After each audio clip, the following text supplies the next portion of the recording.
Mm.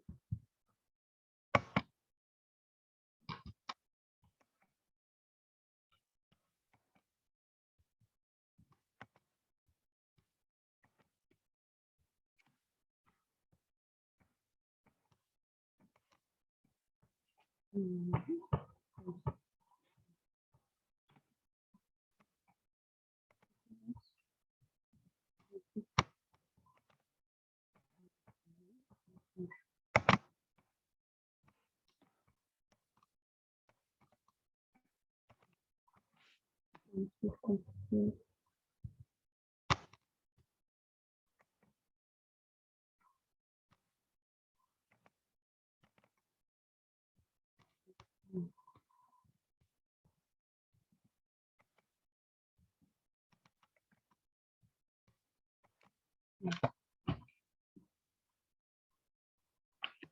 ¿Me escuchan? Sí, doctora, sí se le escucha. Sí, doctora. Gracias. ¿Podemos comenzar? ¿Todos están? Veo que hay 13. Normalmente que son ustedes más. Si somos 14, doctora. Ahorita me comunico con mis compañeros que faltan. Disculpen que me haya retrasado, tuve un problema personal. Lamento la demora. ¿Esperamos a su compañero o compañera? Todavía estamos con tiempo, así que ustedes me avisan. ¿Les parece? 5 minutos, doctora. Sí, al toque nomás entro. Tenemos programado, sí, todavía tenemos tiempo programado, así que antes de comenzar, ¿les parece si hacemos algunas preguntas para poder, como un pretexto, algo así, sin notas? ¿Qué idea tienen de mareo, vértigo y síncope? ¿Qué creen que distingue mareo y vértigo? ¿Alguno de ustedes que quiera participar? A ver, lo hacemos a ciegas. A ver. A Sheila. A ver, Sheila, ¿qué crees que diferencia mareo de síncope? Ya el mareo es la falta de equilibrio durante la marcha y síncope, no había mencionado Mareo, vértigo, perdón, pero mareo de vértigo. ya el vértigo refiere que es una alucinación del movimiento del cuerpo. Ya, ya ves, una buena opinión. A ver, Erika, ¿qué crees que diferencia mareo de vértigo?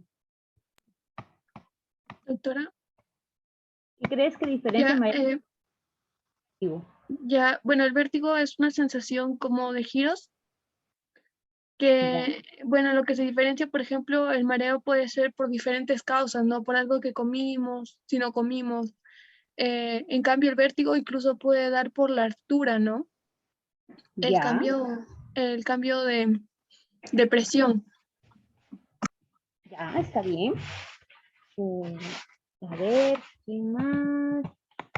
Todavía pueden complementar la idea. A ver, Carlos, qué puedes diferenciar de mareo de vértigo?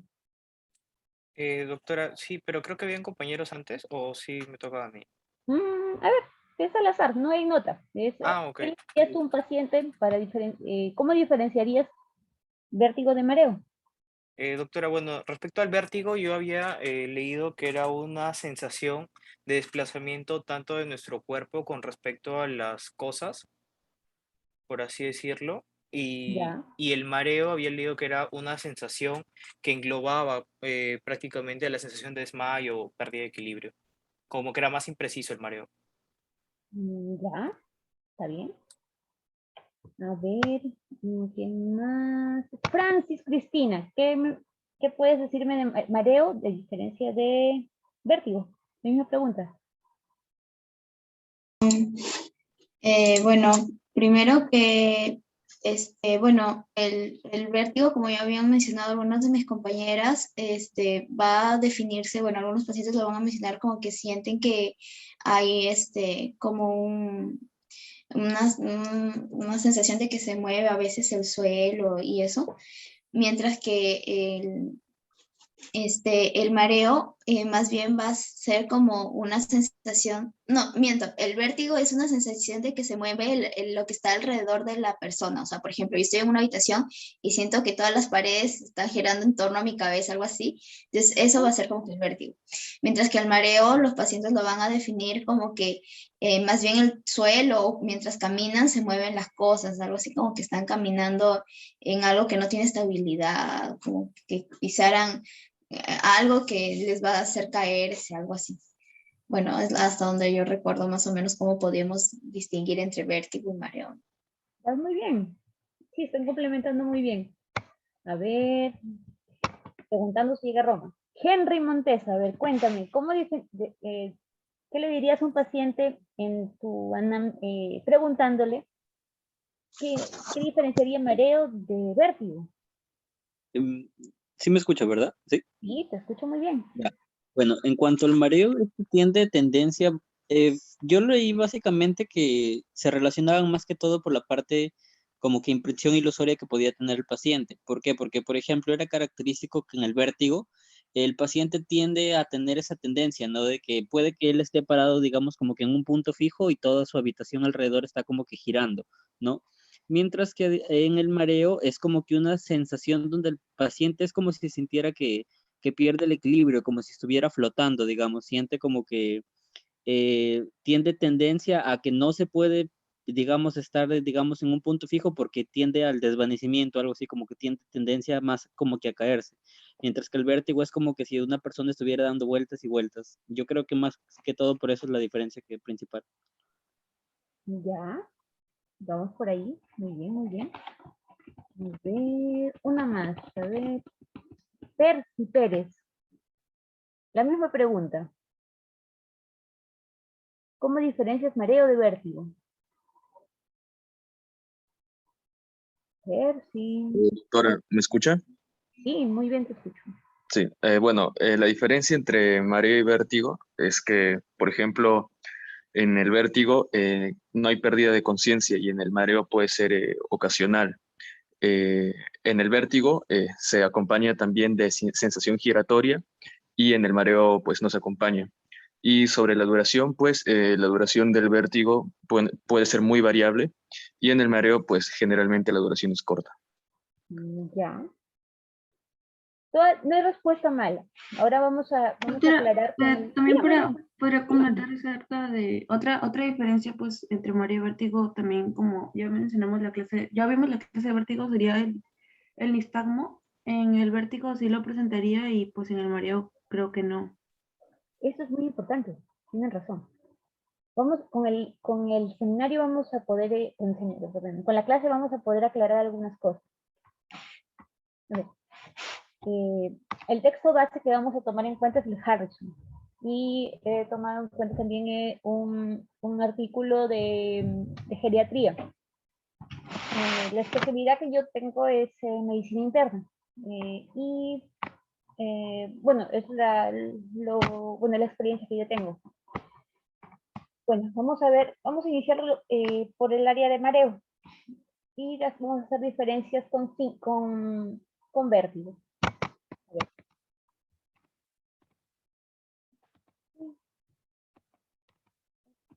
Ahí está.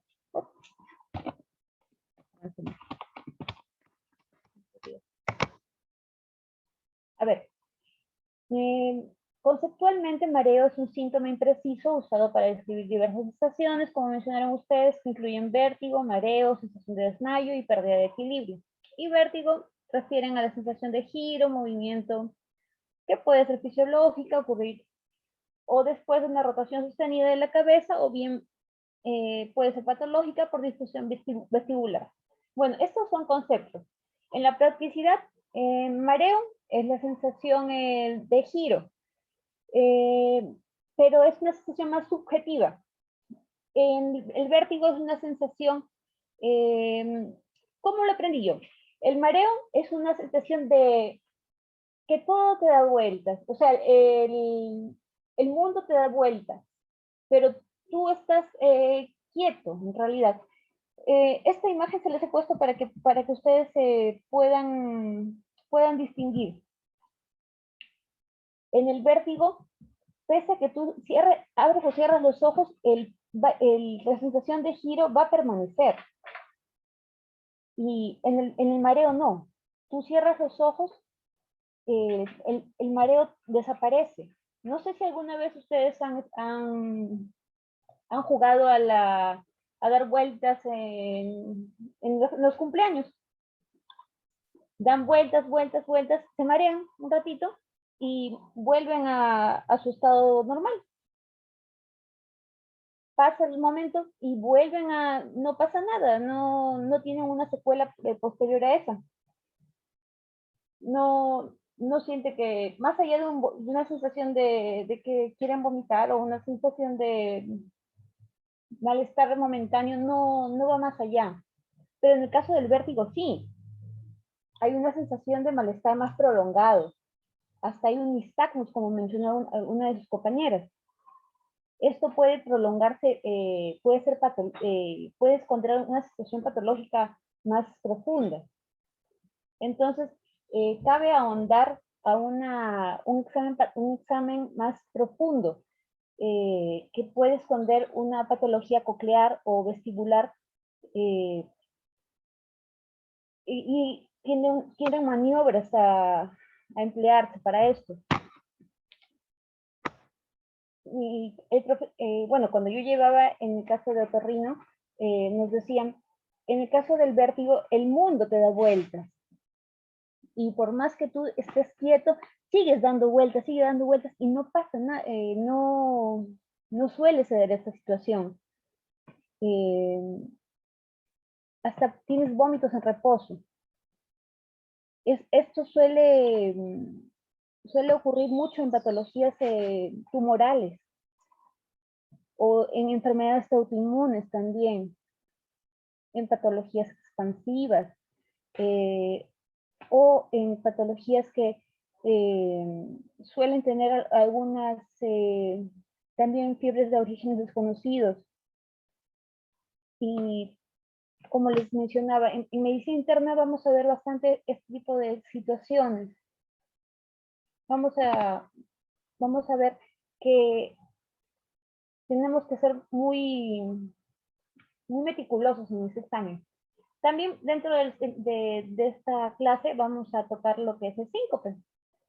El síncope también dentro del examen va a distinguir las sensaciones de desmayo, que suelen asociarse a las causas de hipoperfusión, que hay que distinguir a sensaciones de desequilibrio o desbalance y cómo se manifiestan.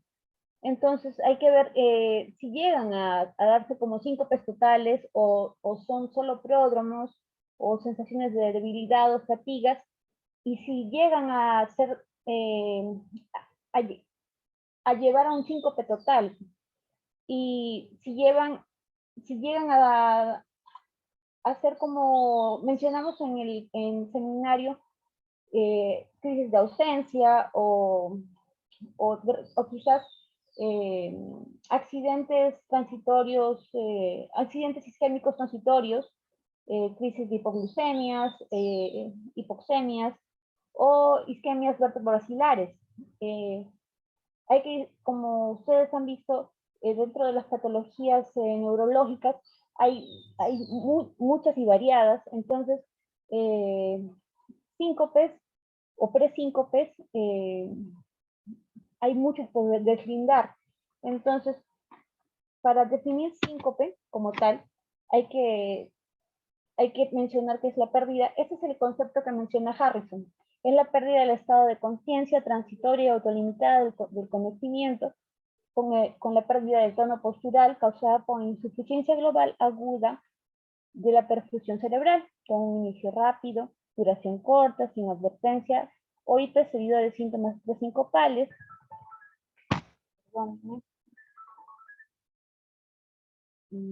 Contesto,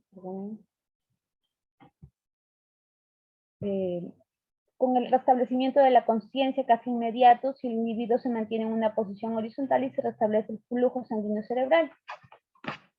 ¿Por qué? Porque normalmente a los pacientes los solemos recostar y solemos levantar las piernas en un ángulo de 30 grados para que puedan retomar sus funciones rápidamente.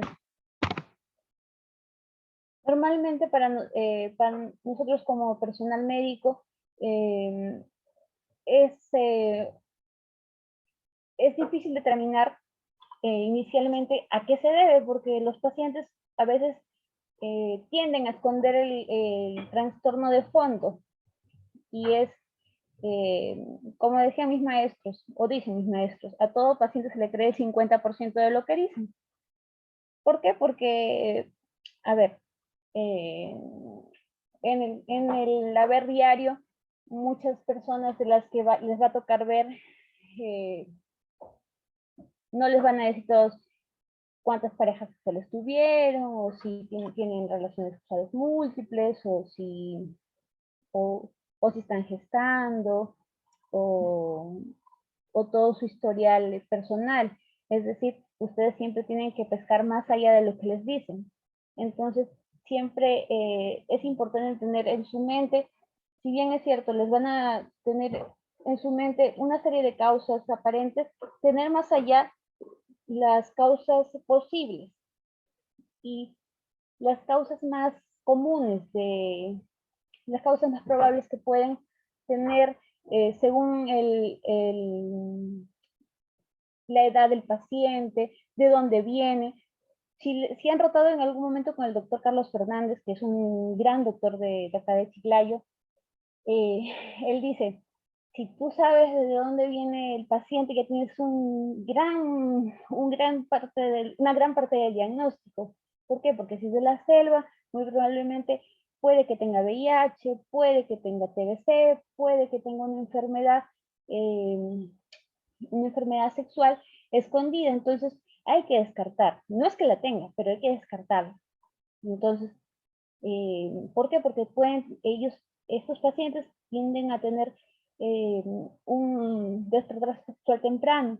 Entonces, siempre es importante tener una base para poder distinguir el tipo de patologías que pueden tener cada paciente. Perdón.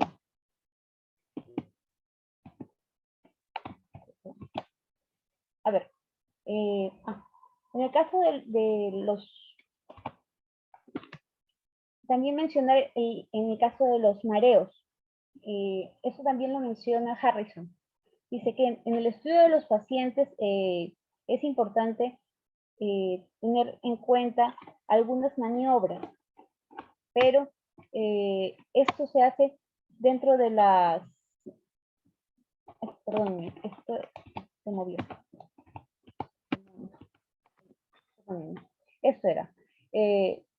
Dentro de las maniobras, dentro de la evaluación que se puede hacer en los pacientes, debe hacerse una evaluación global, es decir, una anamnesis, una exploración global dentro de dentro de lo que podamos evaluar, analizando tanto la parte que podamos ver y también haciendo aunando con los exámenes que podamos tener, que son el EKG, también descartando las posibles cardiopatías que puedan tener si es que tenemos un paciente joven, también descartando lo que puede ser un síncope reflejo. Esto es, se puede descartar con la prueba en mesa de basculante. Si en caso de esto, es una prueba que se realiza si es una enfermedad recidivante. En realidad es una prueba no muy común. No es de uso diario en realidad, pero cabe mencionarla. ¿Por qué? Harrison menciona que, perdónenme, normalmente esta prueba nos menciona que al, al variar, al variar la presión en un 30% del paciente, nos puede variar si se trata de un síncope reflejo como tal, pero en realidad es una, como les decía, es una prueba que se hace como un testeo en realidad. La mencionan, pero del que se haga en el día a día no lo mencionan. Lo menciona Harrison como tal.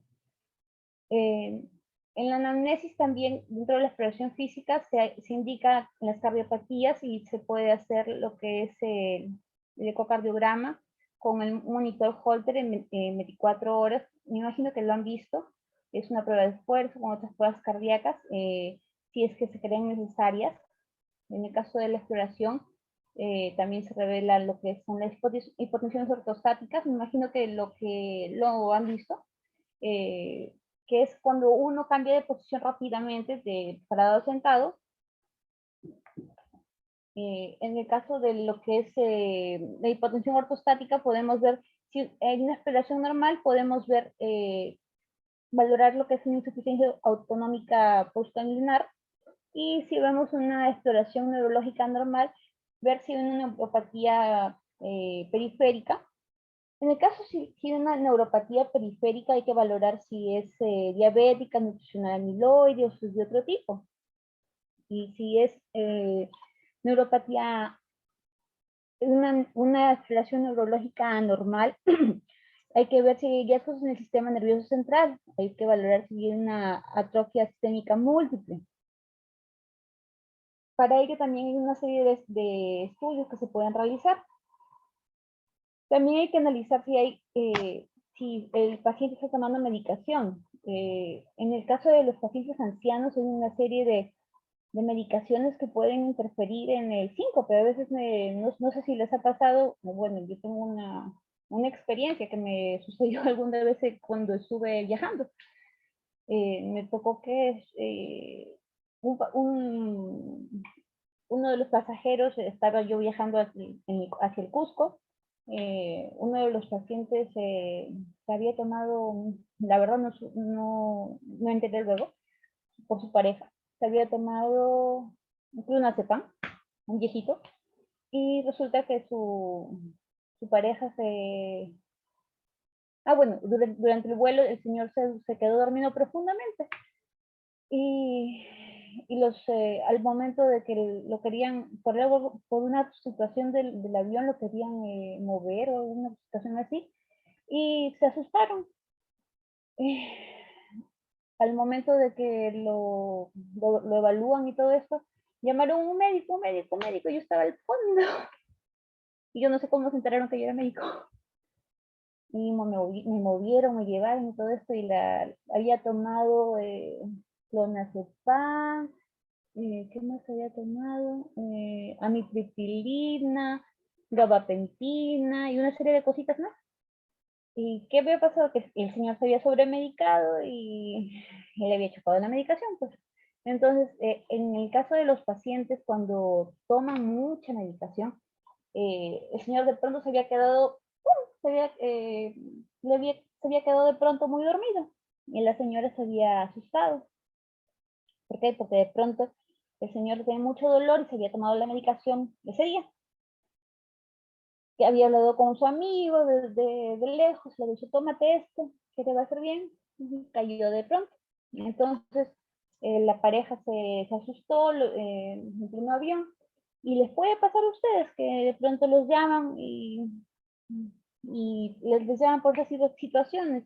Entonces es importante analizar el paciente que está tomando para distinguir que es una situación del momento o que puede tener algo de fondo. Entonces, en este caso que me ocurre a mí, yo en la primera posibilidad que pensé, uno, que pudo tener un origen cardíaco, lo otro, dije, puede tener alguna vinculación con pastillas.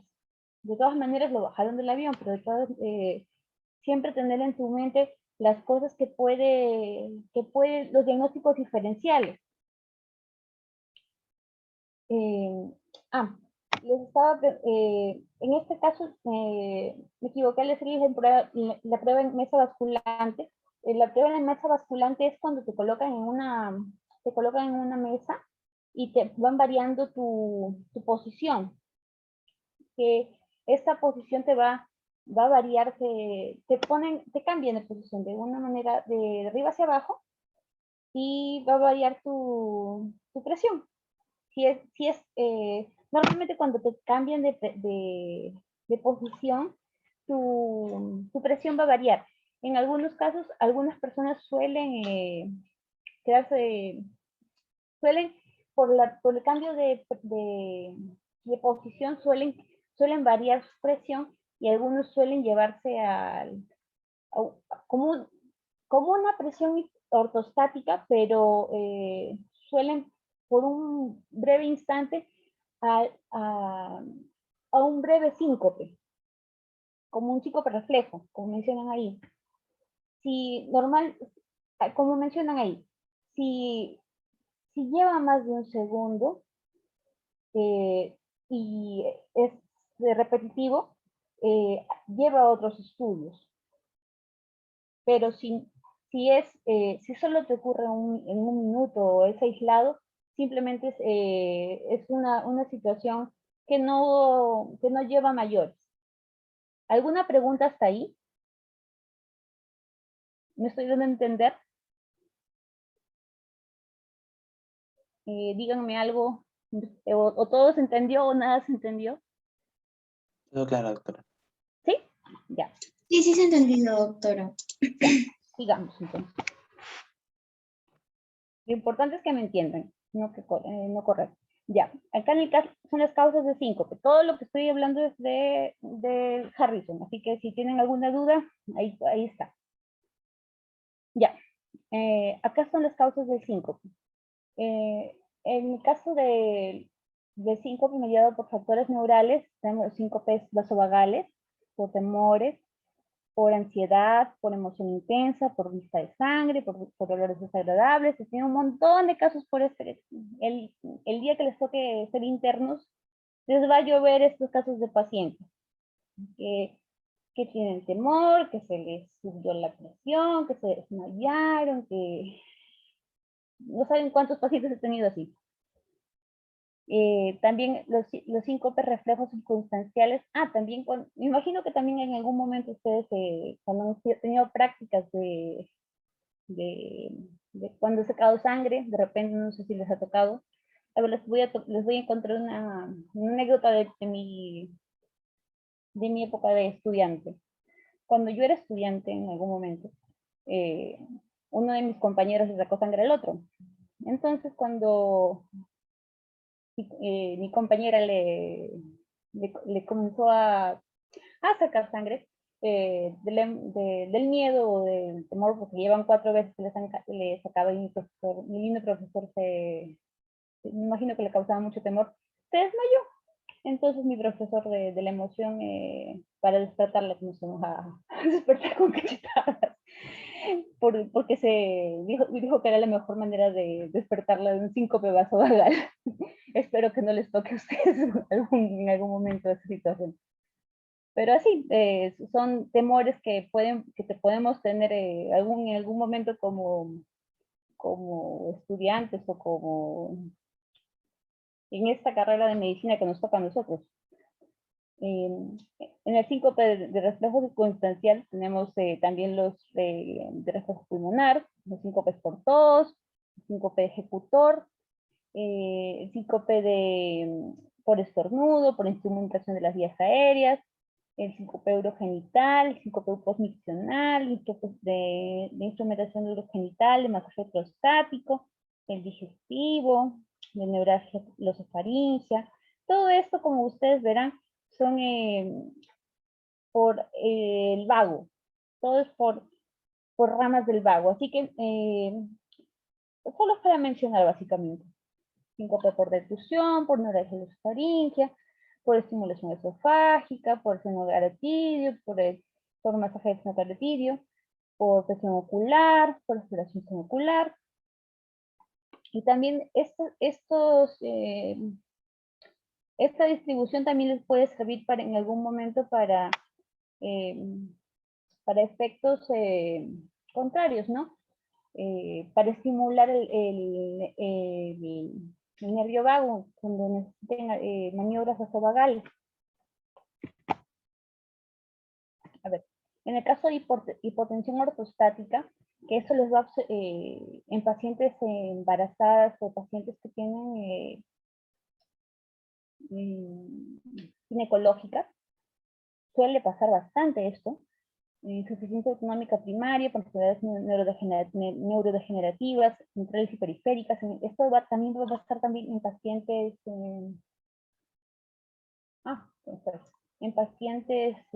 diabéticos. Me ha pasado cantidad de veces. Enfermedades de Parkinson y demencia, en pacientes geriátricos también muchas veces. Son muy lábiles. Cualquier varianza, ellos lo sienten al toque. Entonces, es muy importante con ellos ser muy cuidadosos. ¿Por qué? Porque son cristales, como les mencionaba. Estos pacientes, tanto ellos como sus familiares, van a ver cualquier detalle con ustedes. Y también van a estar sujetos a que cualquier situación que ustedes puedan manejar de manera incorrecta, pueden ser sujetos a que los malinterpreten. Y les digo por experiencia. Entonces, la hipotensión ortostática, en el manejo de los pacientes, es decir, cuando les expliquen a ellos. ¿Por qué? Porque al parar, al ir al baño, al querer, no sé, ellos querer adoptar alguna situación, no sé, ir a otra habitación o moverse de más, les pueden decir, no me avisaron, el doctor no me dijo. Ustedes pueden caer simplemente por no decirlo. El doctor no me avisó, es una así, una así, no sé qué, no sé qué. Ya, ustedes pisaron el palito. Simplemente ustedes tienen que ser muy específicos, muy abiertos en este detalle. Simplemente para evitarse algunos problemas médico-legales. Y como les decía, en pacientes en este campo de neurología, son muy detallistas. También mencionar a los pacientes que tienen factores inmunitarios o los pacientes que tienen enfermedades autoinmunes. También son pacientes muy sensibles, con neuropatías autonómicas, idiopáticas, como les mencionaba, con factores inmunitarios.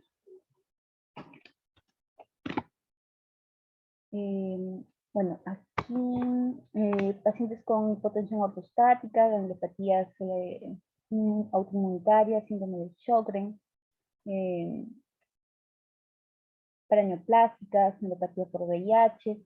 Las neuropatías por VIH son bastante lentas y dolorosas en realidad para ellos. Acá no los van a ver tanto. Bueno, o de repente si les toca rotar por el área del hospital antiguo, no sé si les hacen tratar por ahí, pero en el 2 de mayo por el área de infectología, cuando se hacen seguimiento, estos pacientes son pacientes bastante sensibles, bastante delicados, muy buenos en realidad. El estigma de VIH, ustedes ahí notan que se rompe bastante.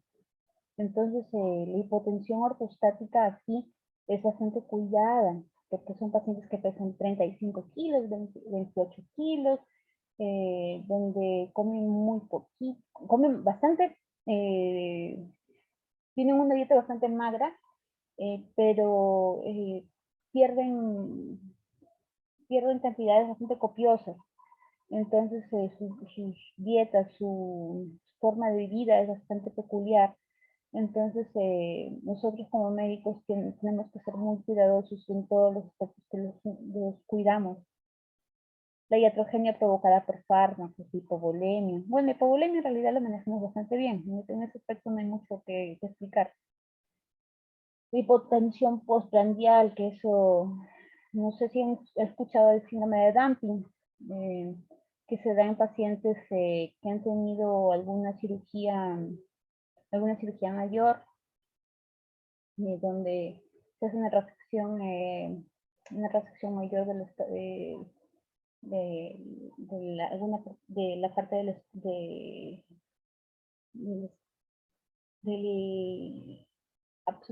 la porción del estómago, ¿me parece? Sí, del estómago. Y hay una bajada bastante importante de la absorción de los alimentos. Entonces, el paciente tiende a absorber muchísimo menos de lo que comemos normalmente. Entonces, esta bajada de la absorción calórica es muy importante para ellos. También mencionar lo que es el síncope cardíaco, las arritmias, la disfunción del nodo sinusal, la disfunción auriculoventricular, las taquicardias supraventriculares, con todas sus variaciones. Mencionar también las variaciones que tenemos y los malos tratamientos que tenemos en emergencia a veces, y los tardíos que somos en tratarlos en algunas intervenciones que tenemos.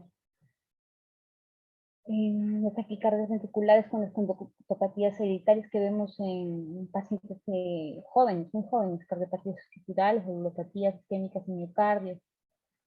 Básicamente mencionar que a veces tenemos estas falencias porque no tenemos los materiales adecuados. Isquemias de miocardio, obstructivas y miocardiopatías, mixomas auriculares, derrames pericárdicos, taponamientos pericárdicos. Mencionar también lo que es el vértigo benigno. Esto lo menciona Harrison también. Esto lo menciona dentro del estudio del paciente, que debe... esto lo menciona dentro de las maniobras que deben realizar. Dice que debemos realizar ciertas maniobras, tanto en el vértigo postural benigno, que debe ser la maniobra Hall-Picke-Dixie. Normalmente tú debes recostar al paciente y es una maniobra que, como mencionó su compañera, vamos a desencadenar un nistagmo característico. Vamos a recostar al paciente y girar la cabeza en una posición de 45 grados, sosteniendo la parte posterior de la cabeza. Y suavemente vamos a descender al paciente en una posición sedente, es decir, vamos a recostar. Luego otra vez vamos a sentarlo y vamos a mantenerlo en reposo un minuto y otra vez vamos a repetir la maniobra del otro lado. ¿Qué vamos a buscar? El nistagmus característico. Entonces, el paciente normalmente vamos a buscar que tenga este vértigo. Normalmente esto también va a corregir el vértigo. En su mayoría, esta maniobra permite también ayudar al paciente. También dentro de las maniobras que mencionan, dentro de lo... Acá hay una diapositiva que se ha movido, perdón.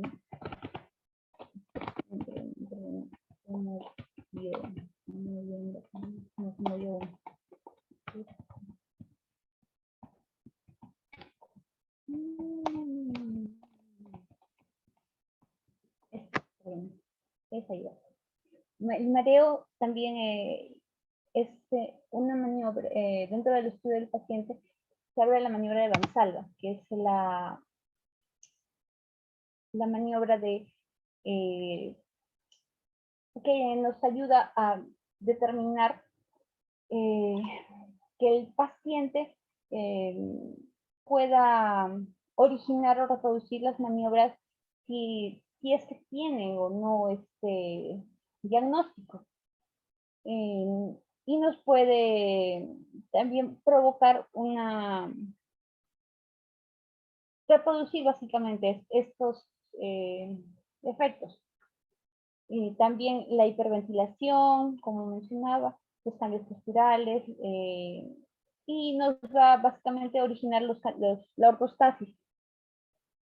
La rotación rápida también lo que va a generar, la rotación rápida en una silla así giratoria es una prueba que puede provocar simplemente lo que genera el vértigo como tal. Pero finalmente, si es un vértigo benigno, va a solucionarse inmediatamente minutos después. Vamos a ver un cuadro posterior. Esta diapositiva debió estar exactamente aquí. Perdón el movimiento. Ya. Sigamos con esto. La clasificación dentro de los mareos, según un enfoque de orientación sintomática, se puede clasificar en 4. Esta clasificación está dada por la Asociación de Geriatría. ¿Por qué? Porque dentro de ellos llevan dentro de la antigüedad, refieren de que los pacientes geriátricos, el Tratado de Geriatría refieren de que los pacientes geriátricos a partir de los 60 años tienden a tener episodios de mareos en un 60-65%, y se distribuyen en 4 tipos: desequilibrios, mareos inespecíficos, mareos mixtos y mareos fisiológicos. Los desequilibrios son sensaciones de inestabilidad en la marcha sin percepción de giro u objeto. Los mareos inespecíficos, que se engloban en los no incluidos en grupos anteriores, como en el mareo psicógeno y el mareo multisensorial. Los mareos mixtos, cuando coexisten 2 o más de los previos. Los mareos fisiológicos, llamados cinetosis, y en el provocado por los movimientos, que aparecen en personas sanas. Siguiente. Vamos a ver cambios fisiológicos con la edad. Eso también mencionado por la Sociedad de Geriatría. Ellos hablan sobre por qué se dan los cambios, bueno, los cambios fisiológicos con mareos y vértigos. ¿Por qué? Normalmente hay una solidificación que se da entre los huesos del oído, que permiten que el sistema de conducción del oído se deteriore, y tanto el equilibrio como la conducción de nuestro cuerpo sea más inestable. Por lo tanto, tanto acomodación de nuestro cuerpo se altere y sea más vulnerable a las caídas. Es por eso que conforme nosotros envejecemos, tendemos más a la ruptura de nuestra integridad como tal, como nuestro sistema vestibular tiende a una alteración, una conductividad nerviosa con mayor alteración por una pérdida de los otolitos y una menor conductividad de los otolitos como tal, y una pérdida de la conductividad nerviosa a nivel central. Y se habla también a nivel periférico del sistema glial, cómo se va perdiendo esta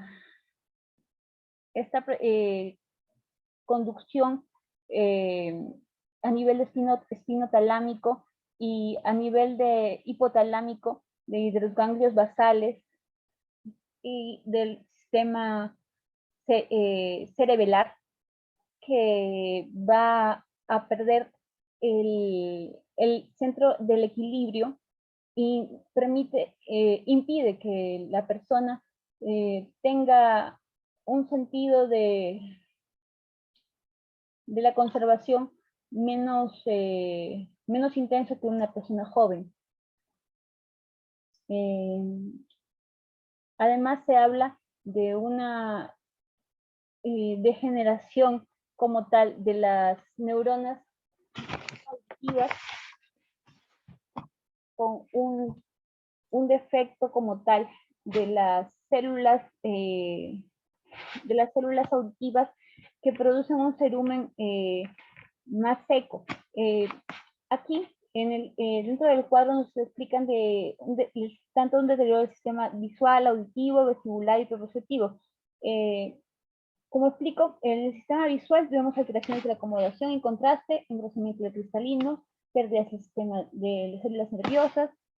En el sistema auditivo, como mencioné, producción del cerumen más seco, pérdida de la membrana timpánica. ¿Por qué? Porque esta se engrosa y va adicionando capas más gruesas, porque a medida de los años estas capas se ponen más y más tensas. Y en el caso de los cambios degenerativos del hueso del oído, ¿por qué? Porque los huesos del oído se van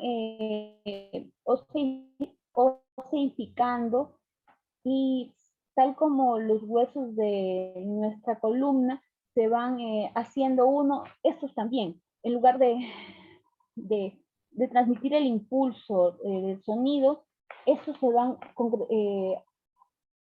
haciendo un solo hueso y transmitiendo menos efectivamente el impulso sonoro, haciendo de que el impulso sea menos intenso.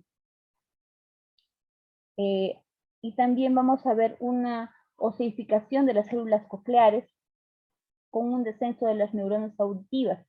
Es decir, vamos a ver que van a haber el mismo número de neuronas, pero con una menor efectividad. A nivel coclear, vestibular, vamos a ver una conductividad nerviosa menos intensa, es decir, el nivel a nivel de las cánulas cocleares se van a hacer más delgadas y van a perder los pelillos conductores, se van a volver más gruesos. Esto va a hacer que el número de células nerviosas se transforman a células gliales que hacen que no puedan transmitir el impulso nervioso. También se habla de que se aumenta el número de células fibrosas y el número de células periféricas también van a disminuir a nivel propioceptivo. Como también mencioné, a nivel de las glándulas espinotalámicas y tanto de nivel cerebelar, vamos a ver una degeneración bastante importante. Eso también lo menciona en el Tratado de Geriatría, donde se complementa con el Harrison, donde mencionan que un importante involución de capas donde se va reduciendo bastante importante, pese a personas que han desarrollado sus músculos de jóvenes o han tenido actividades deportivas. En ellos cierta conservación pese a ello, pero un deterioro más escalonado. Hasta allí, ¿alguna pregunta?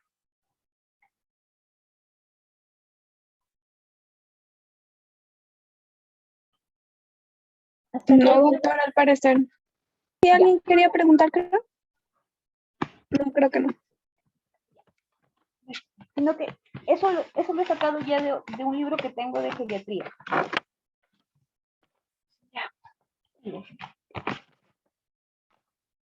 también el artículo se los voy a pasar también. Acá vemos las diferencias entre vértigo periférico y vértigo central. Esto también es del artículo que les menciono. Vemos que entre el vértigo periférico y central, vemos que hay un comienzo brusco en el caso del vértigo periférico y en el caso del vértigo central es insidioso. En el caso del vértigo periférico, la intensidad es marcada y en el caso del central es leve. Los síntomas vegetativos son intensos y en el caso del vértigo central son moderados. Los síntomas auditivos son frecuentes, en el caso del vértigo central son raros. Y los trastornos de la marcha son laterofusivos hacia el lado hipofuncionante y los trastornos de la marcha son inestables con pulsión variable.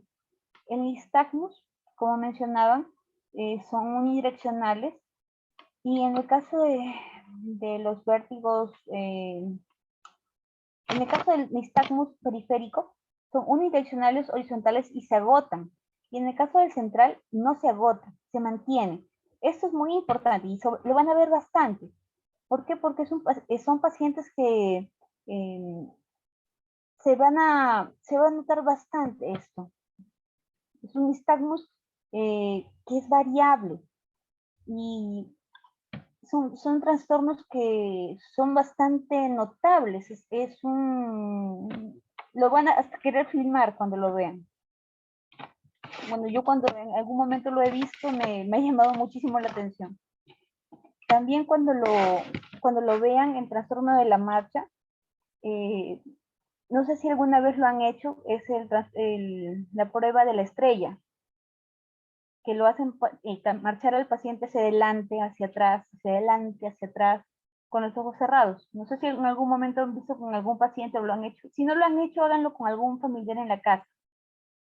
Caminan hacia atrás, caminan hacia adelante. O si no, hagan el romber. El romber hacia atrás. En algún paciente o algún familiar que de repente quizás se marea mucho, o de repente tiene algún trastorno nervioso, quizás la abuelita o alguien en la casa. Practiquen con sus familiares. Yo, no especial, el médico internista más famoso de Chile, pero el consejo más grande que les puedo dar es ese. Practiquen con sus familiares, con los amigos que tengan, con los abuelitos que tengan cerca. Y cuanto más ancianito sea, mejor. ¿Por qué? Porque los trastornos de vértigo, los trastornos neurológicos, cuanto uno es más ancianito, tiene más cosas. O trastornos, sin ir muy lejos, algunas personas jóvenes que tenemos alguna situación de enfermedad por cosas de la vida, tenemos algunas situaciones que nos ha tocado vivir que nos predisponen para algunas cosas. Entonces, vale la pena explorar la hipoacusia, los acúfenos. Son situaciones que si pueden explorar, háganlo. Los síntomas neurológicos, como pueden explorar en el vértigo periférico, están ausentes. En el caso del vértigo central, son posibles. ¿Qué síntomas neurológicos pueden encontrar? De repente pueden encontrar quizás algunos reflejos alterados. Pueden encontrar quizás un romber o algunas ataxias, algunas alteraciones sensitivas. o algunos tipos de Babinski, algunos tipos de sensibilidad alterada. Es importante que puedan distinguir esto. Tener algún mapeo personal de sus síntomas en algún mapa de algún cuaderno donde ustedes puedan distinguir, no para la presentación de nosotros los médicos evaluadores, sino para ustedes. ¿Por qué? Porque les va a permitir ser más minuciosos en su examen personal. Lo que les va a costar más aprender en su haber diario es la parte neurológica, y creo que les va a tomar más de 5 años. ¿Por qué? Porque es algo que cuesta. Un buen médico neurólogo se hace en la cancha. Mencionar también la hipoacusia leve, moderada y severa. Es importante evaluar esto. Y hay que ver si escucha ruidos al susurro, a la voz normal, al ruido fuerte. ¿Por qué? Porque a veces hay abuelitos que tú les hablas suavecito y te escuchan. Hay otros que tienes que gritar, hay otros que parece que te escuchan y no te escuchan. Entonces, esos tipos de ruidos tienen sus nombres. Hay que poder distinguirlos. Me gustaría que los puedan leer. ¿Por qué? Porque tienen sus nombres, aunque no lo crean. Ya. En el caso del vértigo central y periférico, acá también tienen sus... Seguimos. A ver, acá está lo que les mencionaba.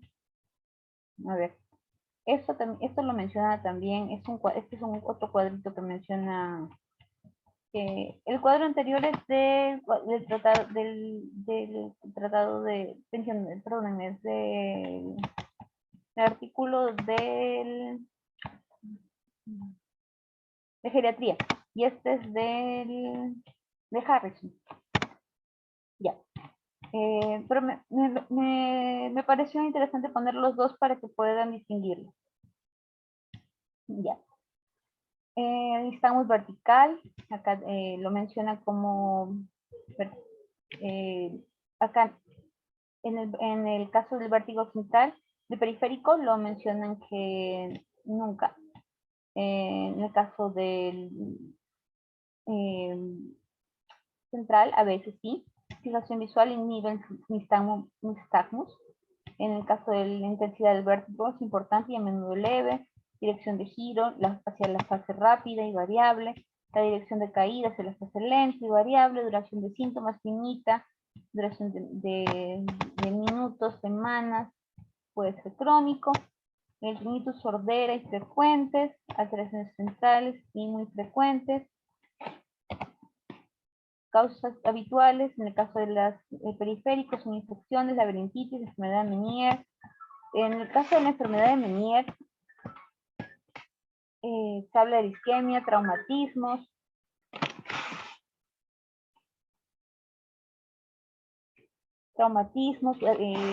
neuronitis, isquemias, traumatismos, tóxicos. Hablar también que en el caso de, hay medicamentos que pueden llevarnos a esto. También en el caso de los vértigos centrales, hay enfermedades desmineralizantes, neoplasias. Las enfermedades neoplásicas son enfermedades que nos pueden ir incrementando poco a poco estas situaciones. Entonces, es importante ir haciendo con el paciente, preguntarle si va incrementando esa situación, porque a veces el paciente no se va dando cuenta de esto, porque como es increciendo, muchas veces no se da cuenta. Hablar de esto es del vértigo postural paroxístico benigno y el vértigo postural central. Hablan del nistagmus, la fatigabilidad, en el caso del vértigo paroxístico benigno se agota, y en el central no. Bueno, ya lo vimos. La etiología del vértigo. En el caso del vértigo puede ser vértigo posicional benigno, la laberintitis aguda, síndrome de Royston-Hahn, Generalmente vestibular, la enfermedad de Meniere, traumatismos, fármacos aminoglucósidos, salicilatos, la quinidina, el vértigo central, los hematomas, los neumones del acústico, la insuficiencia vestibular, los infartos, los esclerosis múltiples, la epilepsia de lóbulos temporales. Para mencionar, de todas las fisiopatologías, la más rica y la que me pareció más a profundidad explicarlas, porque de todas, en el caso de a ver, para explicarlas un poco, en el caso de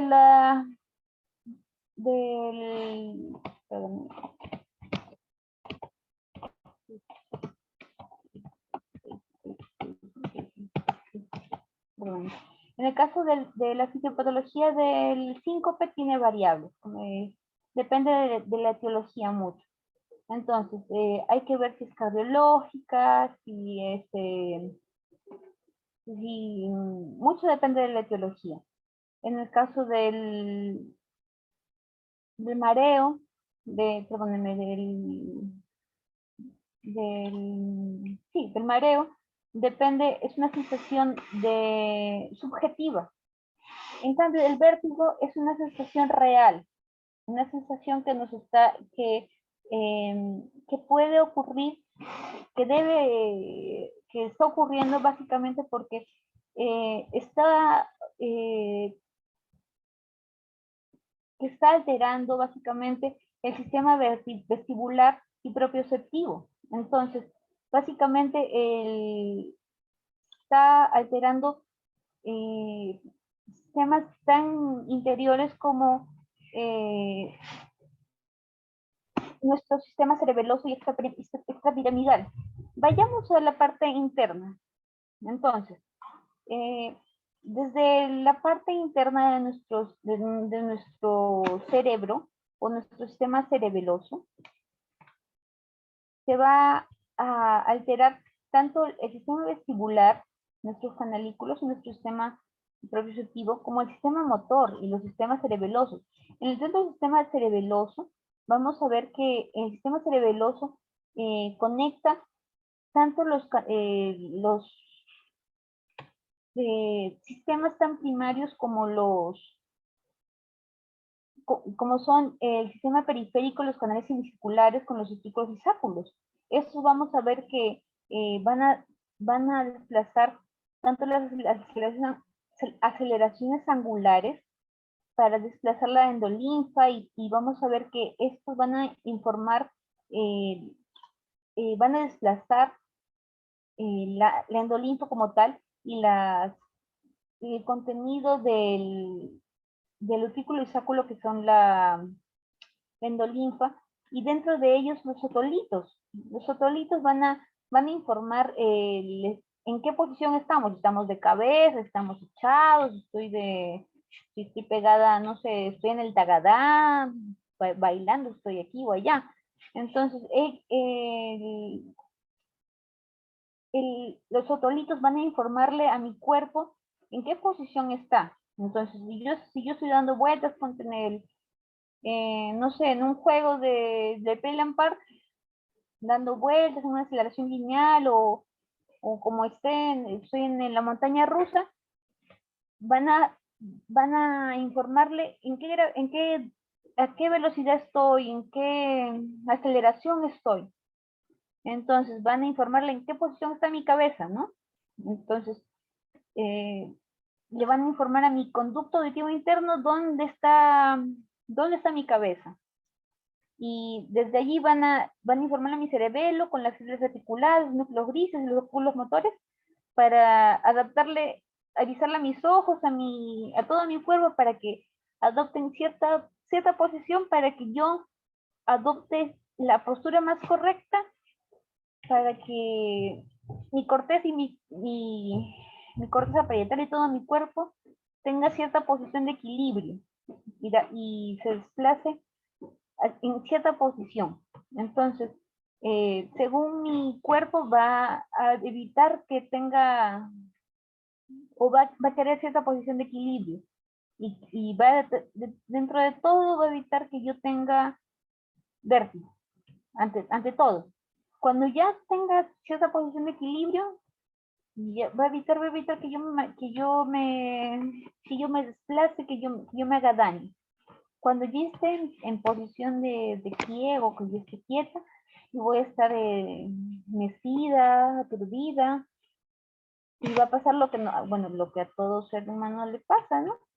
Que va a estar mareado o lo que puede que nos pase que estemos o mareados o con vértigo. En este caso, me puede pasar de que todo el mundo me da vueltas. Si es que todo el mundo me da vueltas, o sea, desde que yo esté quieta, todo me da vueltas, todo me da vueltas, todo me da vueltas, y yo pese que yo ya me quedé quieta, entonces abro y cierro los ojos y yo sigo dando vueltas, pasa 10 minutos, pasa 20 minutos, pasa, y sigo dando vueltas, sigo dando vueltas, sigo dando vueltas, que pasó 2 horas, ya estoy en mi cama, ya llegó la noche, sigo dando vueltas, llegó el otro día, sigo dando vueltas, ya pasó buen tiempo y sigo dando vueltas, entonces ya no es eso, entonces ya es otra cosa, entonces mi cuerpo está en vértigo, ya no, ahí distingo yo. Entonces, dentro de mi examen clínico, ya quizás les confundí, cuando un paciente lo tenemos, si es que es algo agudo que pasó ahorita, tenemos un mareo. Quizás es algo ya, está pasando mucho tiempo y no me pasa con nada, sigo con mi cuerpo no me pasa con nada, por más que yo abro y cierro los ojos y yo estoy en reposo y sigo con mareos, el mundo me da vueltas, todo me gira, el mundo me da vueltas, es la clásica, el mundo me da vueltas. Es la imagen que les puse primero, el mundo me da vueltas. Entonces, esa es la clásica opinión que te van a dar cuando es un vértigo, el mundo me da vueltas. Y por más que te hagas lo que hagas, no te pasa. Normalmente cuando te sugiere eso es que hay alguna situación expansiva o algo de fondo que está generando eso. Puede ser en el sistema, hay que ver toda la conexión, así como cuando tenemos nuestras máquinas o ustedes que son capaces en los computadores más que yo, porque ustedes son de la generación del milenio, y yo, bueno, ya es más viejita que ustedes. Hay que ver qué parte de todo de este canal está fallando. Puede ser el sistema vestibular, puede ser el sistema veloso, puede ser en el cerebelo, puede ser en la capa reticular, en los núcleos grises. Entonces, es nuestro deber como médicos ver en qué capa, quizás en la cresta ampular, en la capa, en la endolinfa, en las máculas fotolíticas, perdón, ¿dónde está el error? Entonces, quizás es importante que nosotros veamos dónde está el error. Y es importante que evaluemos o que por lo menos como médicos mandemos al otorrino oportunamente para que sea evaluado este paciente. En el caso del mareo, esta situación va a pasar. Y por eso también es importante, ¿cómo evaluamos un nistagmus? En nistagmus vamos a ver al paciente y vamos a ver, mira hacia arriba, mira hacia abajo, mira hacia el costado, mira hacia el centro. Entonces, el estímulo, el ojo se va a agotar al momento que yo le voy a decir, mueva siga mi dedo, el paciente va a agotar este estímulo. Ese es el nistagmus. Entonces, se va a correlacionar todo este sistema que estoy mencionando con respecto a un mareo simple, a lo que es un vértigo posicional, a un vértigo periférico, Un vértigo central no, un vértigo central permanece así. Y quiero que lo tengan en claro, ¿por qué? Porque eso lo van a llevar en su día a día. Y eso lo puede salvar a un paciente, puede ayudar mucho. Puede ser un diagnóstico temprano, quizás para un paciente que tenga una masa expansiva o algo más importante, algo de importancia.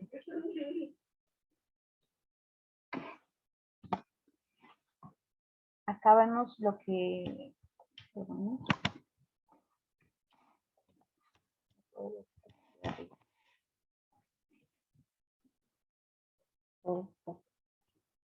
Ya, acá vemos cómo debemos abordar los problemas de salud en el caso para distinguir si es un vértigo, un desequilibrio, una persíncope, algo en específico o algo mixto.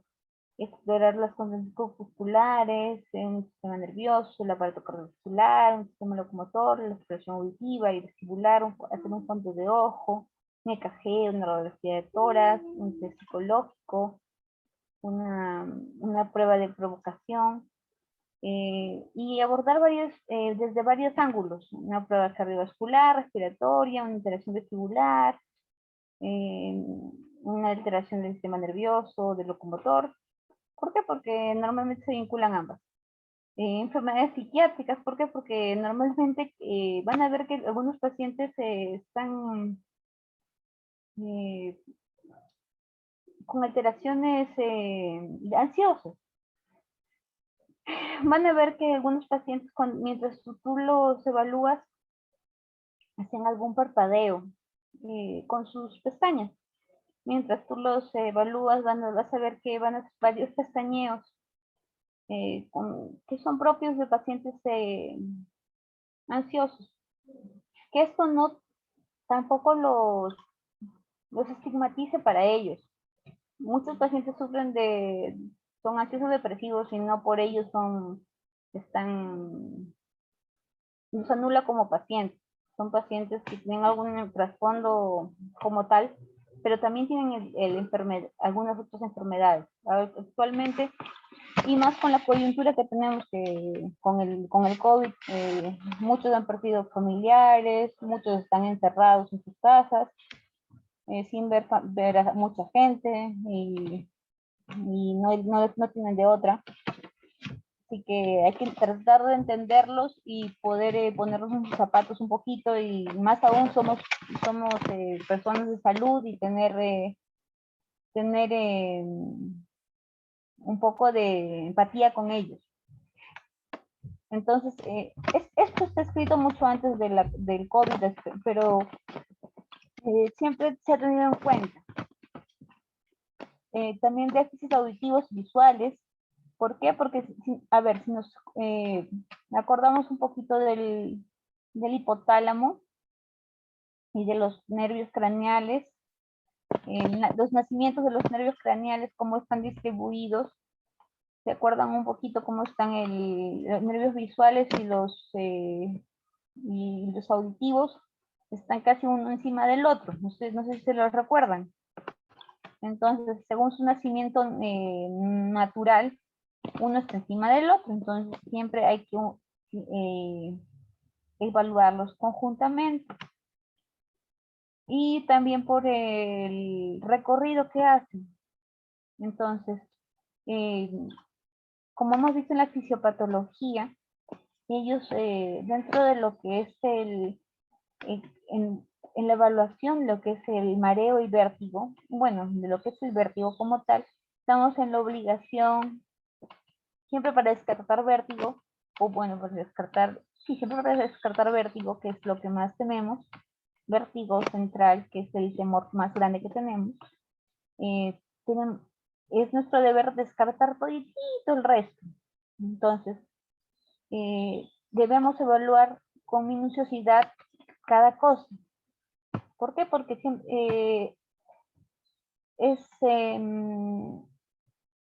estamos en la labor de hacerlo. También tenemos que ver una enfermedad metabólica. ¿Por qué? Porque hay pacientes diabéticos.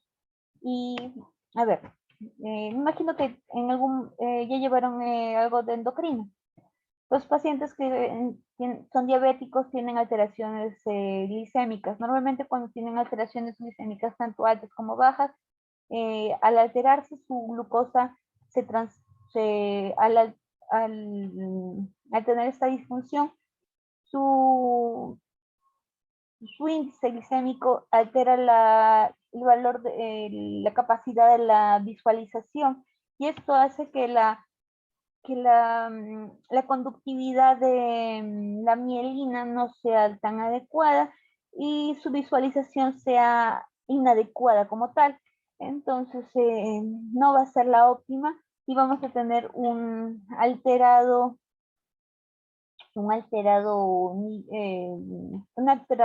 percepción visual. Entonces, el paciente puede tener un vértigo, visualizaciones, va a tener también mareos y puede tener también toda la sintomatología de la que ya hablamos. Entonces también es importante ver eso. Efectos farmacológicos también, como ya les mencioné. Diagnósticos alterados o malas respuestas terapéuticas, es importante verlas, junto con un completo estudio de las pruebas especiales que ya mencionamos.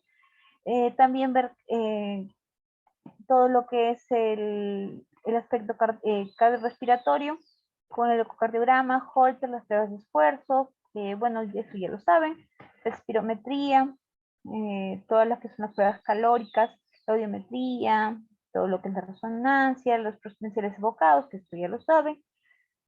¿Por qué? Porque está dentro de lo que es la evaluación auditiva, que me va a medir la hipoacusia o la correcta audiometría, la electromiografía que me va a medir la correcta conductividad de los nervios, de la músculo esquelética o músculo nerviosa, el sistema nervioso central, que vamos a ver los potenciales evocados con la resonancia magnética, el electroencefalograma, con la remisión a otorrinolaringología. El sistema, vamos a ver también con lo que es los test de psicométricos, y vamos a ver la remisión a psiquiatría para ver si tiene algún componente psiquiátrico como tal. Y vamos a ver también una monitorización adecuada. ¿Por qué? Porque no es, ya lo diagnostiqué, bien gracias, chao paciente, bien gracias, chaucito. No, no es así. Hay que hacerle un monitoreo del paciente. Y hay que también ver según la etiología, yo le voy a dar la medicación, no es para todos el mismo como medicamento. Vamos a ver que según el sistema alterado voy a darle una medicación adecuada. Si el sistema es la visión, vamos a ver si una catarata, una degeneración macular, vamos a ver que indicarle lentes, vamos a hacerle una exploración de la agudeza visual con contraste y una estereoscopía. Y vamos a ver si hacemos con una corrección de lentes, con una cirugía. Y vamos a ver si en el caso de si hay una alteración de la audición, bueno, una presbiacusia, es la aceptación adecuada. Vamos a ver en la historia clínica si es la afectación correcta, la hipoacusia en uno o ambos oídos, esperar una normalidad en la prueba de susurro, es decir, vamos a hablarle bajito. No sé si ustedes les han hecho en algún momento en salud ocupacional y en una prueba en audiometría con las pruebas de Rhine-Weaver, y vamos a indicarle audífonos o rehabilitación auditiva. Vamos a ver si en el caso de la columna vertebral, si está alterada, que puede estarlo. Vamos a ver una artritis degenerativa, si ese es el caso. Y se correlaciona con una historia de dificultad para oír en situaciones sociales. Vamos a ver también que se correlaciona con dolor cervical y aparece girar la cabeza con antecedentes de lesión por latigazo. Explorar también la reducción de arco y la movilidad del cuello con signos de radiculopatía. y tropieza en movimientos delicados con marcha con ligera espasticidad, vamos a tratar con la enfermedad subyacente y ejercicios cervicales de equilibrio. Vamos a valorar si es que se le hace una cirugía por canal estrecho, si es que se le hace, en realidad. Las cirugías por canales estrecho en realidad es una cirugía muy, en realidad se cuestiona mucho en realidad. En el caso del tronco cerebral se evalúa accidente isquémico, transitorio, un GIA, un infarto del tronco cerebral y una insuficiencia vertebrovascular.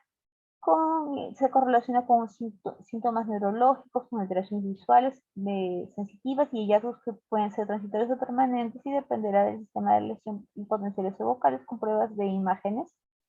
Y vamos a poder intervenir con antiagregaciones y anticoagulación y rehabilitación de la marcha. En el caso vamos a ver en este caso de sistemas alterados de nervios periféricos, podemos relacionarlos con diabetes, que vamos a verlo más adelante, dentro de la historia que vamos a ver dentro de la sílabus.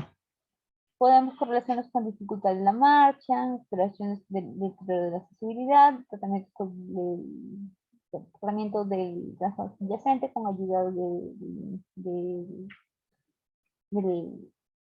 del calzado adecuado y fisioterapia específica en el caso de tratamiento neuroendocrino metabólico con trastornos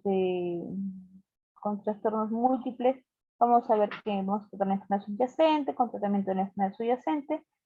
Y en el caso del sistema vestibular auditivo, en el caso del cerebelo, vamos a ver que vamos a dar fármacos, ayer que si tenemos fármacos ototóxicos, vamos a tratar de correlacionarlo con lo que es la historia clínica y vamos a ver, tratar de explorar lo que es la audición y postura y eliminar y sustituir el medicamento responsable y reducir los restantes de los fármacos y la dosis mínima, ¿no? En el caso del sistema vestíbulo coclear, vamos a tener síndromes vertiginosos periféricos y tenemos acá en este caso dos importantes, ¿no? El vértigo posicional benigno y la enfermedad de Meniere. Es el vértigo más frecuente. Esto lo van a encontrar es el que les mencioné, el vértigo más frecuente y tienen episodios de corta duración desencadenados a cambios de posición cefálicos y como les mencionaba es el Dix-Hallpick o perdónenme, nistagmus con Dix-Hallpick, discúlpenme, nistagmus de Dix-Hallpick con patología benigna de maniobra de April y maniobra de Simon o ejercicios de Brand-Darrow y la enfermedad de Meniere con hipoacusia fluctuante, acúfenos, vértigo y sensación de plenitud aural. Es bilateral en el 25% de casos con catástrofes otolíticas de Turmeric y episodios bruscos de caídas, nistagmus horizontales y rotatorios con hipoacusia neurosensorial y dieta hiposódica como tratamiento con tiazidas y vasodilatadores con cirugías. Esto como tratamiento a largo plazo, pero hay que hacerle un seguimiento como tal. Se habla también de que estos pacientes tienen enfermedades sexuales asociadas con dificultades. Se hizo un estudio también, se habla de este estudio, si no me equivoco, es del 2015. Esto fue en Lima. En la ciudad, sí, en Lima, se habló de una población de 360 y tantos pacientes, pero hallaron trastornos sexuales asociados. Y su población eran mujeres, no lo crean. Y fue bien curioso este estudio. Y la mayoría se les había tratado por un periodo de 8 años, de 8 a 10 años, sí. Me llamó bastante la atención eso, porque era de la sociedad de Otorrino, sí está bien, de la sociedad de Otorrino. Y les habían hecho un seguimiento bastante bonito a ellas. Y el síntoma que habían asociado era la dificultad para deglutir o tenían dificultad sí, para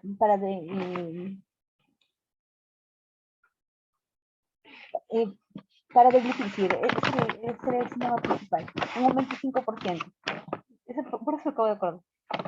Y por otro lado tengo. Pero este inició del 2015. Y también el síntoma que asociado era el acúfenos. Y bueno, continuar con esto.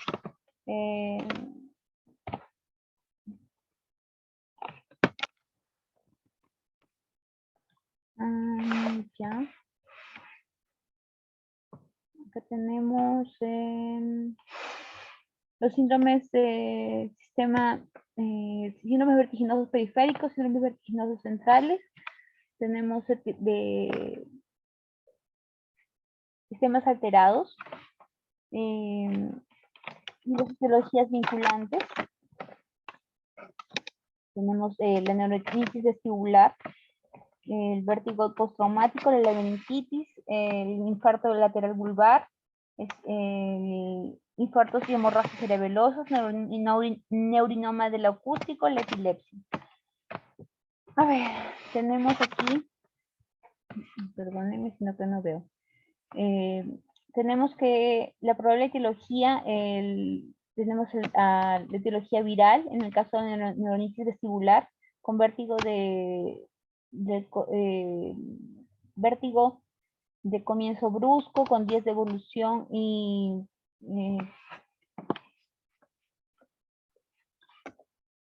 con una notalgia intensa y con una parálisis facial e hipoacusia. Y vemos que las maniobras que solemos tomar con estos pacientes son reposo en cama, sedantes vestibulares, antieméticos, analgésicos y antiinflamatorios y corticoides, con rehabilitación vestibular y valciclovir como tratamiento. En el caso del vértigo postraumático vamos a tener como antecedente un traumatismo y vamos a tener como tratamiento similar a neuronitis. En el caso de la laberintitis vamos a tener que como tratamiento, como situación complementaria, como situación asociada a la infección otológica y la hipoacusia. Y en el caso tenemos asociado el colesteroma o signo de la fístula que desencadena el vértigo y presionar sobre el trago, que va a ser un signo de presión positiva en el conducto auditivo. Esto me imagino que ya lo han visto en otorrino. Y utilizamos analgésicos y antibiótico-terapia y cirugía. En el caso de los síndromes vertiginosos centrales, infartos laterales vulvares en el síndrome de Wallenberg, vértigos, ataxias, jornada ipsilateral, hipoestesia cruzada, hemiparesia, piramidalismo, contralateral facial, nistagmus central, pruebas de imagen como resonancias magnéticas, y vamos a ver la etiología específica, en este caso. También vamos a ver los infartos y hemorragias cerebelosas con vértigos, vómitos, ataxias troncales y de la marcha. Vamos a ver los nistagmus centrales y vamos a ver vamos a visualizarlos en resonancias y vamos a tratar según la etiología. En el caso del neurinoma del acústico, las hipoacusias unilaterales con episodios aislados con vértigos e inestabilidad. Y vamos a ver que podemos realizar audiometrías y potenciales evocados con reflejos corneales y pruebas de imagen de resonancia. Y vamos a ver como tratamiento inicial un tratamiento quirúrgico. En el caso de la epilepsia vamos a ver que se va a acompañar de otros síntomas neurológicos y vamos a ver que se puede realizar un electroencefalograma con crisis anticomiciales, con tratamiento anticomicial, que suele ser muy efectivo en este caso. y se va a ver en regurgitaciones, perdónenme, se van a ver en reverberaciones o tratamientos resistentes en caso de patologías a nivel occipital o de base de cráneo, si se han tomado a nivel de allí ciertas áreas. Acá, este es un cuadro de Harrison. Me pareció oportuno ponerlo porque es un libro clásico. Y mencionan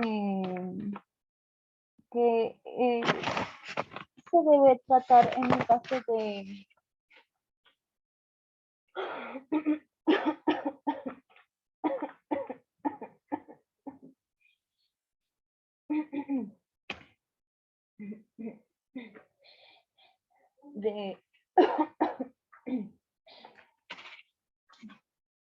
de los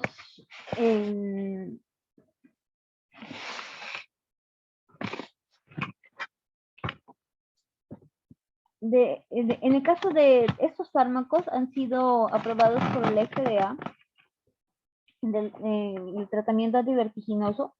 Vamos a ver que los antihistamínicos, esta edición es del 2018, 2019, hablan que los antihistamínicos, tanto 2018, perdón, hablan de la meclicina y tanto el meclicina de minidrato y la prometacina están aprobados como antihistamínicos en una dosis de 25 a 50 miligramos 3 veces al día, de minidratos 50 miligramos a 1 o 2 veces al día, prometacina 25 miligramos a 2-3 veces al día, también se puede administrar por vía rectal. Las benzodiazepinas 2,5 miligramos a 1 a 3 veces al día. La clonazepam 0,25 a 1 de 1 a 3 veces al día. Los anticolinérgicos como la escopolamina en parche, la fisioterapia, las maniobras de reposición, los diuréticos, la alimentación baja, y los antimigrañosos como la metotrexasolona en 100 miligramos, 1 a 3 veces de 1 a 3 veces al día, de 80 miligramos por día, de los días 4 a 6, 60 miligramos al día, los días 7 a 9, 40 miligramos al día, los días 10 a 12, 20 miligramos diariamente, de 3 a 15 días, 10 miligramos al día, los días 16 a 18.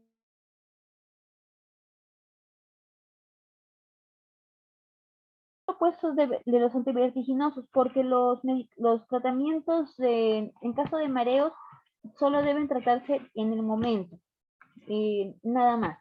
En el caso de los tratamientos de los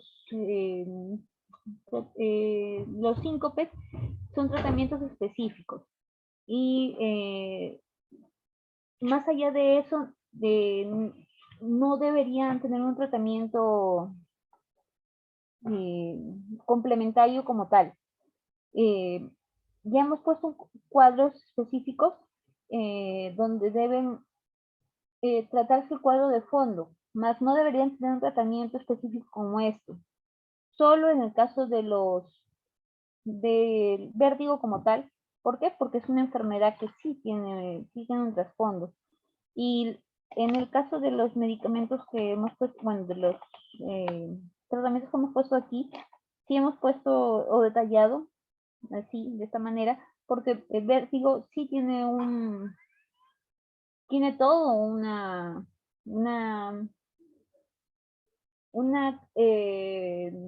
tiene todo un detalle, si ustedes se ponen a desmenuzar el tema, van a ver que en los múltiples libros sí está detallado, desmenuzado cada punto. Pero tanto mareos como síncope, van a ver que son menciones que se les hacen y tienen clasificaciones, más no tienen un tratamiento tan específico, tan minucioso como se le hace mención a lo que es a vértigo. Y espero que ustedes puedan hacer alguna tabla o alguna evaluación, no tanto para nosotros como evaluadores, sino para ustedes como estudiantes o como médicos o como profesionales del futuro, que les va a tocar ser y les va a tocar evaluar a sus propios pacientes. Y ahorita tienen tiempo de ver con paciencia. Ahorita tienen tiempo de leer, ahorita tienen tiempo de muchas cosas. Hagan el ejercicio de poder hacer las cosas con paciencia. Espero que sí hagan eso. De evaluar las cosas normales, porque cuando ya salgan de profesionales, créanme que no van a poder hacer muchas cosas que quieren hacer. En fin, ¿alguna pregunta, alguna duda, algo que les pueda expandir, algo que les pueda ayudar? ¿Algo que no haya quedado claro? Doctora, disculpe, yo no entendí muy bien la diferencia entre mareo y vértigo que dijo al inicio, no lo entendí muy bien. ¿Podría? Sí. Mira, a ver, vértigo es cuando sientes, cuando un paciente te puede referir que siente que todo gira. Vértigo, todo gira. Todo gira, pese que está en reposo, pese que puede sentarse. El mundo da vueltas. Puedes encontrar un nistagmus, no se agotan. Es una... el mareo es algo momentáneo.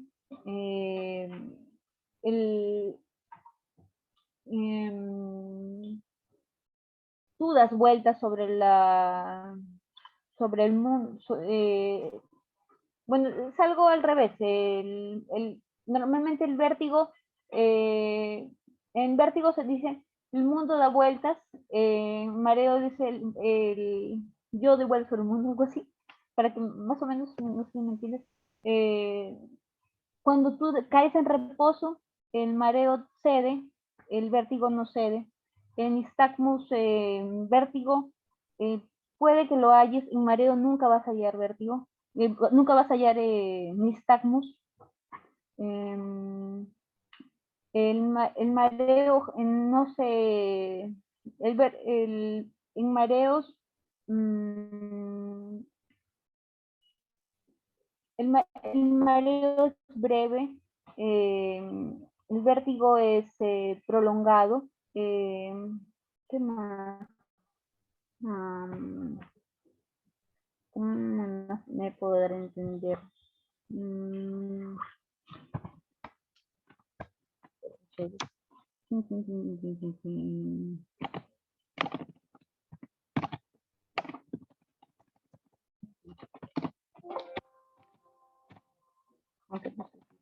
No muy bien. Bueno, esta definición dan, pero yo tampoco la entiendo muy bien. Yo lo entiendo de este modo. Bueno, yo como estudiante la entendí mejor así. En vértigo todo gira. El mundo te da vueltas. Y en mareo, tú das vueltas sobre el mundo. En vértigo, por más que quieres detener o quieres que algo pare, no paras. Nada para.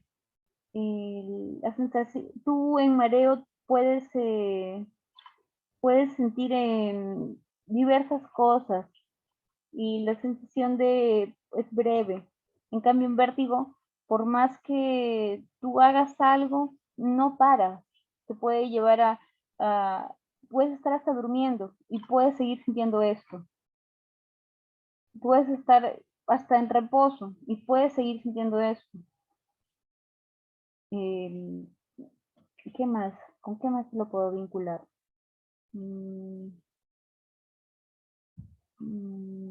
No sé si puedo llegar a ti con algún ejemplo. No sé si alguna vez te has subido al carrusel. Sí. En el carrusel, no sé si cuando has girado, te has subido y al girar tú dabas vueltas y vueltas y vueltas y vueltas y tú tú girabas, sí, tú girabas para el mundo. Eso es una sensación de mareo. Sí la entendí, doctora. Gracias. Trato de ser un poco gráfica, pero no sé si me doy No, cuenta. sí se entendió. Gracias. Gracias. ¿Una otra duda? Doctora, yo tenía una pregunta, pero era más como personal, porque, o sea, sí, porque, bueno, yo suelo tener mi presión arterial baja ya, pero no sé si es normal esto, casi siempre me da la hipotensión ortostática, porque, o sea, estoy así echada, me levanto, me mareo, o me agacho, me levanto, me mareo, y, o sea, casi siempre, rara vez hago cosas así y estoy tranqui. O sea, me No suele mareo. pasar. Sí. Pero si muy es normal común. o es que tengo algo, porque, o sea, normal, puedo hacer ejercicios normal, no es como En que, personas jóvenes, aunque no lo creas, ay, es algo, es una pregunta común, no lo creas, pero suele variar en personas que tienen su flujo o periodo menstrual a veces variable, por decir, en periodos abundantes o, bueno, al menos a mí cuando yo era un poco más joven, eh, tenía periodos, bueno, estoy muy abierta con eso.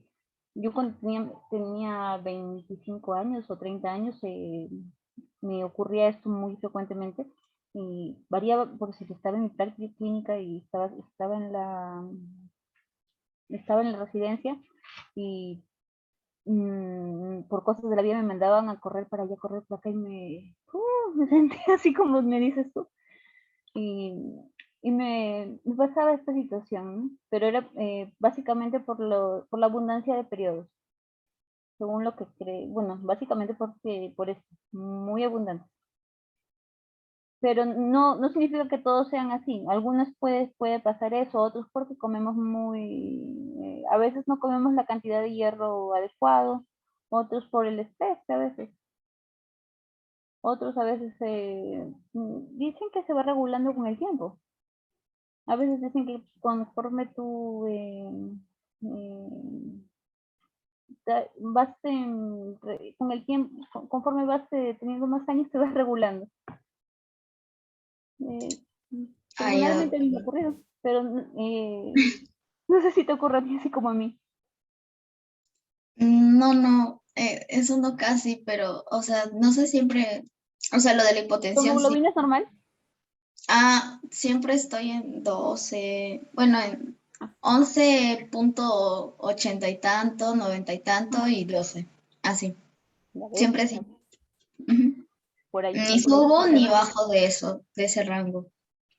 Ujú. Quizás valdría la pena que algo que mejore tu dieta quizás en componentes con tu dietista, algo que te puedan incrementar. Algo quizás. Yo no sabría cómo ayudarte con la dieta porque no sé cómo comes, pero no es muy fuerte la nutrición, pero tendría que algún nutricionista que te pueda aconsejar. Te mentiría yo en eso. doctora. Ah, ya, doctora, no se preocupe. Muchas gracias más bien por la ayuda. No, más bien discúlpeme por quedarme corta con la pregunta. ¿Alguien más le puede ayudar en algo?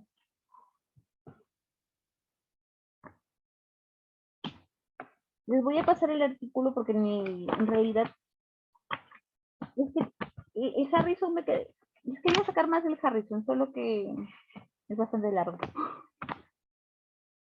Como verán y podrán revisar ustedes, es un pequeño librito que es un poquito pesadito.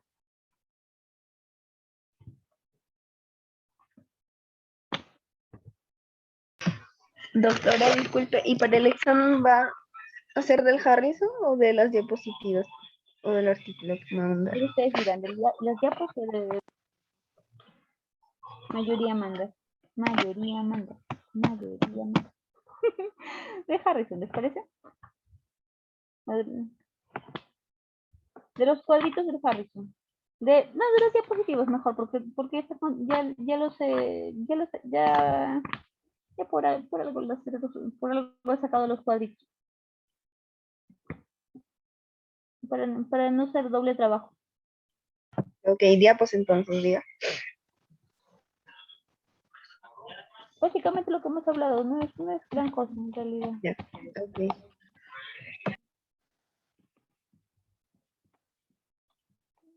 No es muy complejo la situación. Como hicimos, ya luego vemos. En fin, chicos, ¿alguna pregunta, alguna situación más que pueda ayudarlos? Doctora, disculpe, en el tratamiento para vértigo que había puesto usted puso Ya, una la última tableta. diapositiva. Sí, Esta sí. cosa, esta de acá. Ajá, sí, justo hablaba, bueno, habían ahí los antihistamínicos. ¿Eso es en caso de que sea de algún origen tipo cinético o algo así? Sí. Ah, Este ya, ya. de acá, este de acá.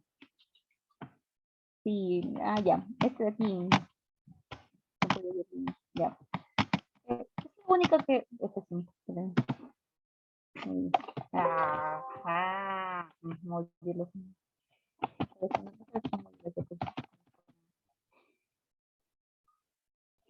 Ay, ¿por qué no? Ya, bueno, esas. Ya, en los antihistamínicos, ya. ¿Qué se usa más? Bueno, en el hospital, ¿qué usamos más? El Limimidrat. ¿Por qué? Porque es lo que más hay. Pero, siéndote muy sincera, yo he usado también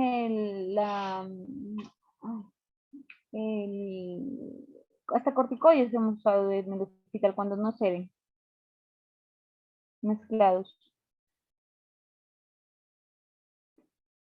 Acá está, sí, la metilprednisolona. Y con eso les ha calmado a muchos de los pacientes que llegan con mucho vértigo. Y en realidad ha sido muy efectivo. La escopolamina, pero no en parches, también en ampolla. Porque acá los parches sería mentira que no llegan. Doctora, ¿Qué? no se olvide de pasarnos las diapositivas. Las paso con Sí, por formato favor, de- doctora. Sí, y le escribí a WhatsApp, doctora. ¿O ya. puede revisar? Sí. Perdóname. Perdóname.